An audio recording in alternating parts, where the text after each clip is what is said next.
seekers, Inga from Health Origins here. Today I'm going to be giving away my secrets of how I make my raw carrot crisps. A couple of days ago I've put that on the recipe, I've put that on my Facebook page. However, today I'm going to be showing you the method. So let's get started. So we've got our mise en place here. So we're going to be making a sauce first. So we're going to need 2 tablespoons of sweet chili sauce. 1, 2. Then we're going to need 1 tablespoon of apple cider vinegar. There we go. And then 1 tablespoon of soy sauce.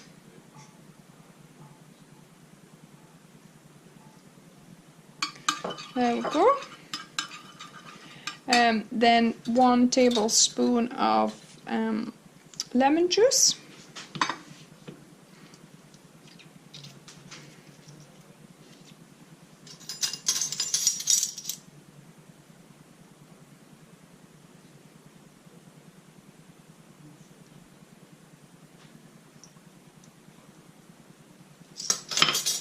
There you go, and half a teaspoon of smoked paprika.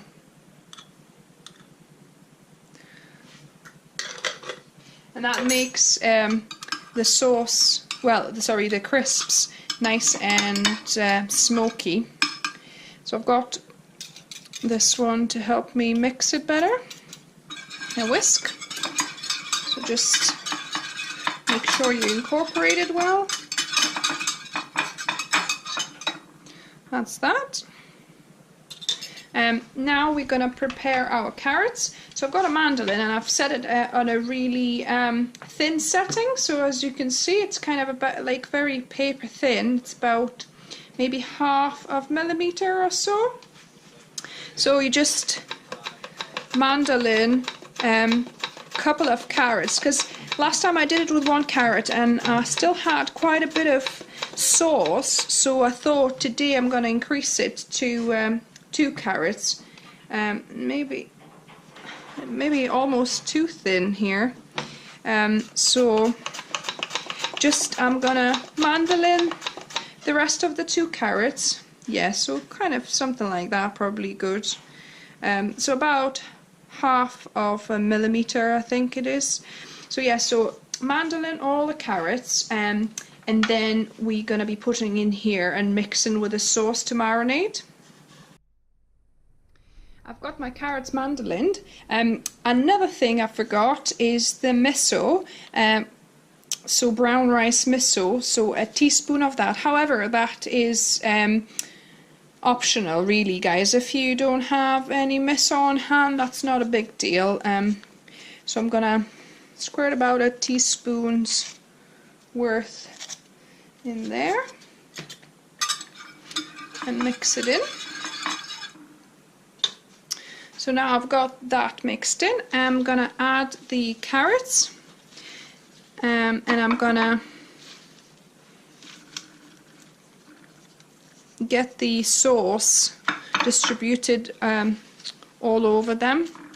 So I'm gonna start, and it's easiest to really do it by hand than doing it by any spoon or anything. Just try and massage the carrots with the sauce so you get it on both sides. And then add some more. And just work your way through all of the carrots until all of them are kind of covered in the sauce.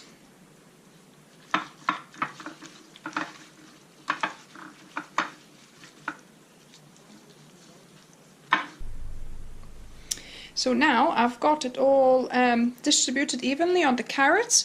I'm going to put the lid on and let it marinate for a good hour.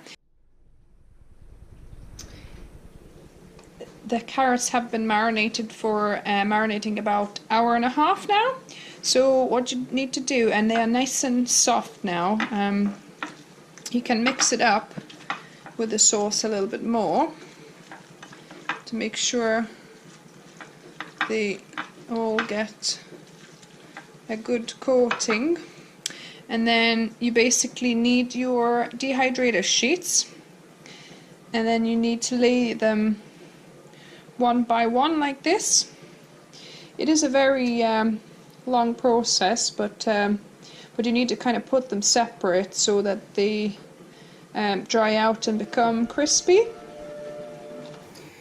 And this is where I had some technical difficulties, because the other video I filmed after 2 hours, when you need to flip the crisps, didn't work. So basically you leave it in dehydrating for 2 hours, after which time, on a 41 degrees, and after which time you peel them off the sheets and put them just on the plastic mesh and dehydrate for another 4 to 6 hours. Good morning. So here we go. We have the results of the crisp making. So I've got a little bowl of crisps. It's funny how little it actually ends up. You know, from like 5 and a half trays. Admittedly, we already had a few crisps here just to, you know, taste them, to try them out. But I'll taste them in front of you as well. Yeah, they're definitely really good. Maybe some of them I might have made too thin, like very see-through thin. So maybe don't make them as thin, probably like about 1 millimeter or half a millimeter is probably the smallest you want to go to, so that they're kind of a bit more substantial crisp. You know, I think it actually tastes better than like a really paper thin ones.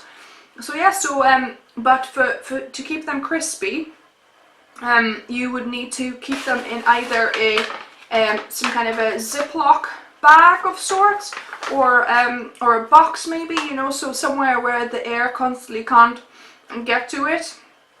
Because if you leave it on the counter like that, they will, you know, get kind of flexible and not crunchy anymore. At the minute, they're pretty crunchy. Okay, so I think it's important, once the crisps have dried out and cooled down, then just put them where you want to keep them, to keep them crispy. So there you go. So this is my crisp video. I hope you liked it. I hope you give it a try.